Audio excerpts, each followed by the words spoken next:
बिस्मिल्लाहिर्रहमानिर्रहीम। अस्सलाम वालेकुम। आई मोहम्मद जावेद और आज हम बात करेंगे इंट्रोडक्शन टू प्रोग्रामिंग 2 में basic input output in the C plus plus. यानी हम बात करेंगे सी प्लस प्लस में हम इनपुट और आउटपुट किस तरह यूज़ कर सकते हैं। देखते हैं।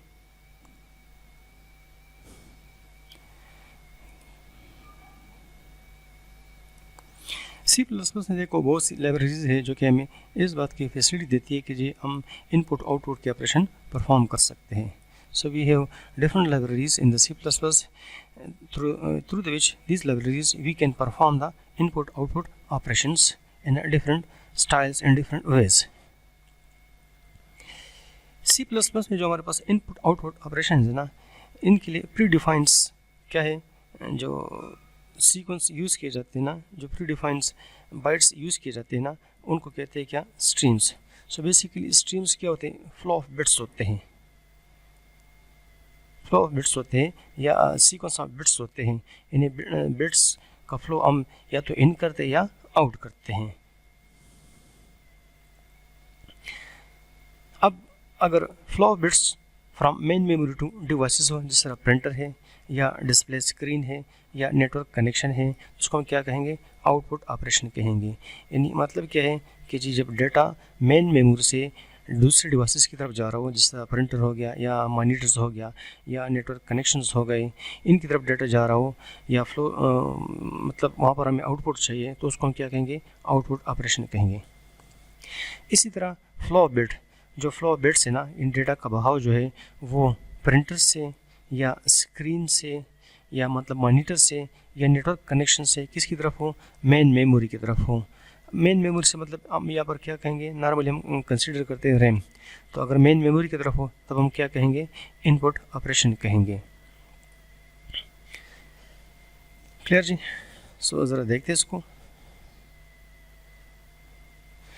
हमारे पास डिफरेंट हेडर फाइल्स अवेलेबल है इनपुट और आउटपुट ऑपरेशंस के लिए सी प्लस प्लस में। हेडर फाइल बेसिकली ये लाइब्रेरीज होती है, ठीक है जी। हम जब हेडर कहते हैं ना, हेडर फाइल्स, तो हेडर फाइल्स क्या होती है, लाइब्रेरीज होती है, यानी कलेक्शन ऑफ फाइल्स होती हैं। एक इसमें है इनपुट आउटपुट स्ट्रीम, जिसको शॉर्ट करके हम कहते हैं आईओ स्ट्रीम कहते हैं। Input output stream stands for standard input output stream.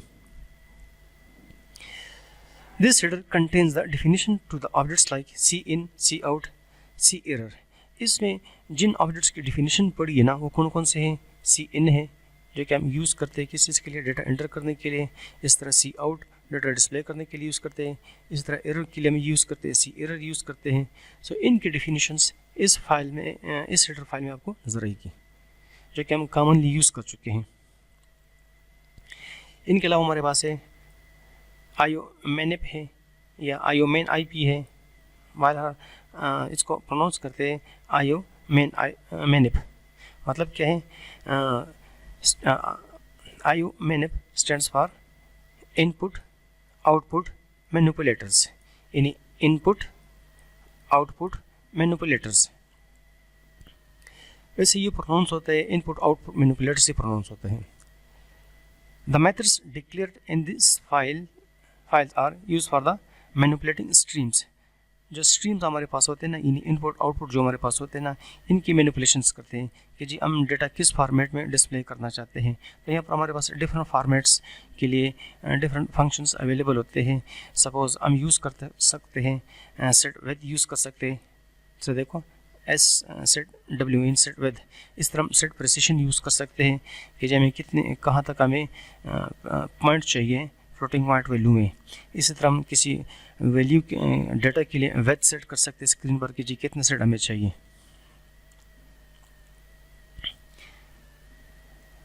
एक और है यहाँ पर F stream. This header file mainly describe the file system, file stream. ये फाइल स्ट्रीम को डिस्प्ले करने के लिए यूज़ किए जाते हैं। इन्हें देखो फाइल हैंडलिंग, अगर आप लोग याद आ रहे हैं पिछले सेमेस्टर्स में हम डिस्कस कर चुके थे, फाइल हैंडलिंग में जब हम डेटा राइट करते हैं या रीड करते हैं डिवाइसेस से, एक्सटर्नल डिवाइसेस से या सेकेंडरी डिवाइसेस से, तो इनके लिए जो हेडर फाइल यूज़ किया जाता है वो एफ स्ट्रीम कहलाता है। This header file is use to handle the data being read from a file as a input or data being written into the file is a output. जब हम file पे data क्या करते right करते तो इसको आउटपुट कहेंगे। जब फाइल से हम डेटा क्या करते हैं रीड करते हैं तो इसको क्या कहेंगे इनपुट कहेंगे। तो इनकी अपने बिल्ट इन फंक्शंस होते हैं जो यहाँ पर अवेलेबल हैं। थोड़ा बहुत डिस्कस करते हैं स्टैंडर्ड आउटपुट स्ट्रीम कौन सा सी out. The cout is a predefined object related with the IOStream class। Basically cout क्या है हमारे पास एक ऑब्जेक्ट है जो कि किसका है IOStream क्लास से ताल्लुक़ रखता है, यानी IOStream क्लास पर बेस करता है। Sorry it is a concerned with the standard output device which is a usually a display screen। Normally ये आउटपुट डिवाइसेस से कंसर्ट होता है और जो कि आउटपुट डिवाइसेस में नॉर्मली क्या लेते हैं स्क्रीन, यानी स्क्रीन पर अगर हमें डिस्प्ले चाहिए तो इनके लिए हम क्या यूज़ करते हैं सी आउट यूज़ करते हैं। सी आउट यानी console out. C out is used in the conjunction with the stream insertion operator. C out अकेले काम नहीं करता बल्कि इनके साथ क्या यूज़ होता है एक ऑपरेटर यूज़ होता है जिसको कहते हैं क्या इंसर्शन ऑपरेटर। ओ ये सिंबल ये नज़र आ रहा है आपको, ये डबल लेस देन जो हमने लिखे हुए हैं इसको यहाँ पर हम कहेंगे इंसर्शन ऑपरेटर। और ये और सी आउट इकट्ठे कंबाइनली यूज़ होते हैं मॉनिटर पर डिस्प्ले करने के लिए। इसका एक छोटा सा एग्जाम्पल देखते हैं कि नेक्स्ट स्लाइड में हमारे पास एक एग्जाम्पल है, देखिए क्या होता है इससे।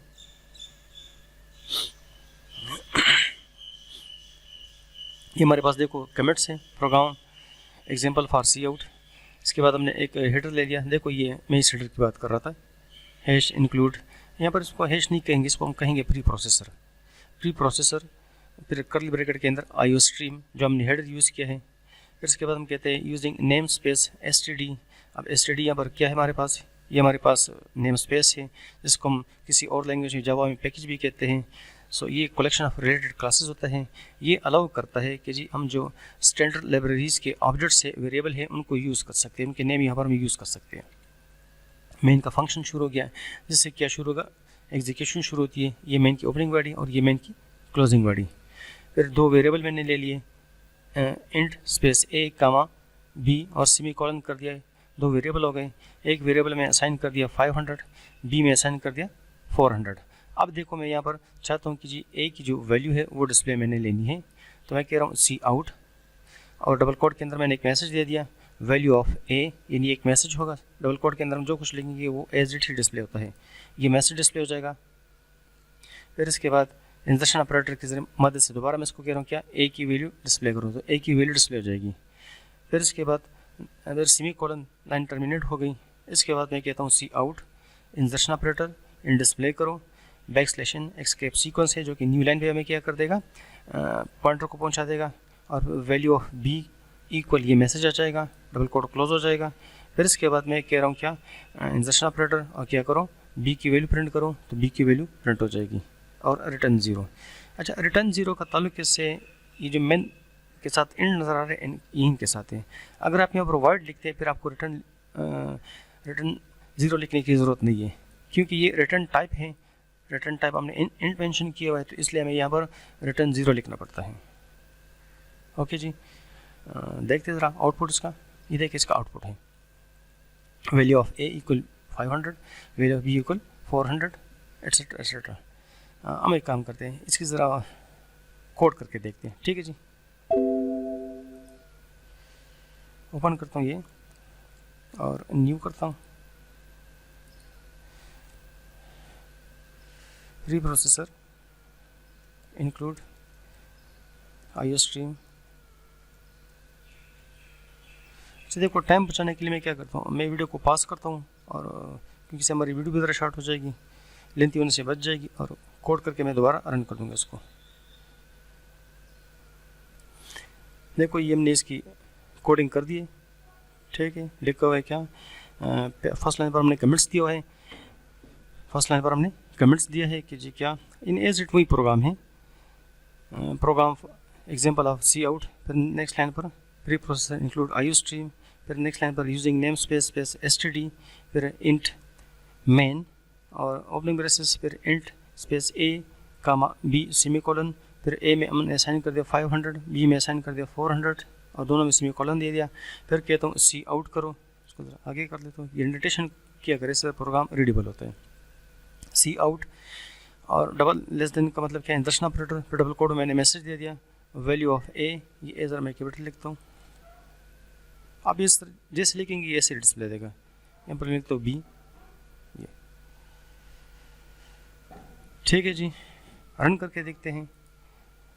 अच्छा देखिए ये कंपाइल और रन एक एक पर हैं, हम पहले भी कर चुके हैं, हम दोनों इकट्ठे करना चाहते हैं तो कंपाइल एंड रन, ये थर्ड नंबर जो आइकन है इस पर क्लिक करें, इस पर जिसके साथ लिखा हुआ है कंपाइल एंड रन, और शॉर्टकट की क्या है F11 है। रन करते हैं, इन रन इन कंपाइल, तो देखो नज़र आ रहा है value of a equal 500, value of b equal 400। ठीक है जी, एनी क्वेश्चन? ओके जी। इसमें नेक्स्ट है हमारे पास सी आउट, सी इन है। सी इन को भी ज़रा देखते हैं।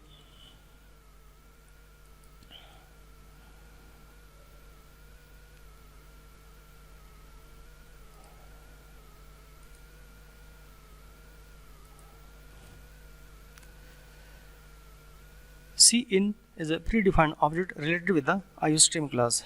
एक और हमारे पास क्या है, एक प्री डिफाइंड ऑब्जेक्ट है, पहले से बना बनाया ऑब्जेक्ट है, कौन सा, सी इन, जो कि किसका है, आईओस्ट्रीम क्लास से ताल्लुक़ रखता है, यानी आईओस्ट्रीम क्लास पे बेस करता है। It is connected with the standard input device which is usually keyboard.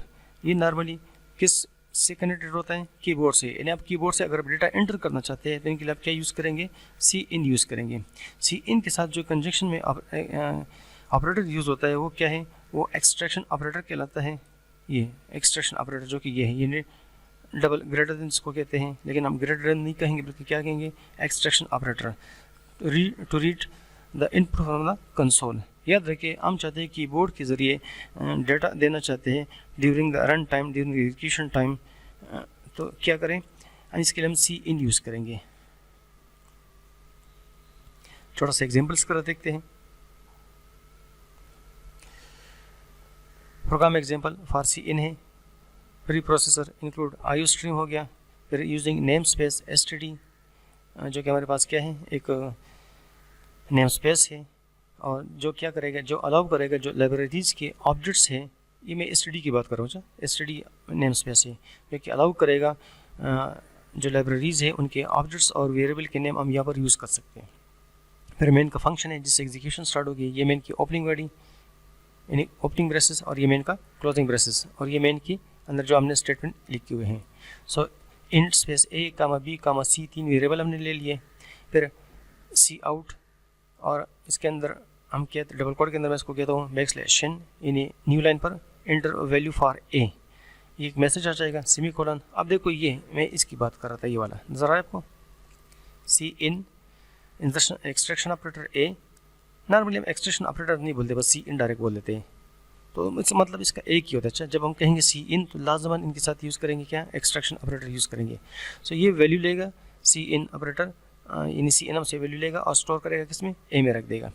इसी तरह enter value for b, b के लिए हमने वैल्यू देनी है तो सी इन की मदद से देंगे और किस में स्टोर हो जाएंगे, बी वेरिएबल में स्टोर हो जाएंगे। फिर नेक्स्ट लाइन पर मैं इसको कह रहा हूँ C equal A plus B, A B में जो कुछ है इसको ऐड करके किस में रख दो, सी में रख दो, और सी आउट न्यू लाइन पर क्या, सी इक्वल और सी की वैल्यू डिस्प्ले कर दो। ठीक है जी, इसको इस तरह कोड करके देखते हैं। आउटपुट ज़रा मैंने यहाँ पर पहले से दिए हुए देखें, ये इसका आउटपुट है, enter value for a 500, enter value for b 700, और रिजल्ट हमें आ रहा है क्या, ए बी जमा हो गए और सी में स्टोर हो गए। फिर सी को हमने डिस्प्ले कर दिया, सी की वैल्यू 1200 नजर आ रही है। ओके जी, इसको भी कोड करके देखते हैं।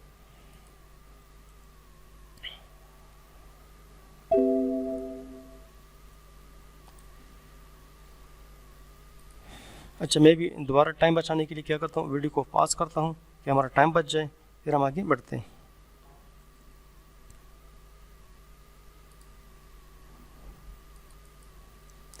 ये कोड इसका है वही है जो कि हमने अभी बना लिया है। रन करते हैं।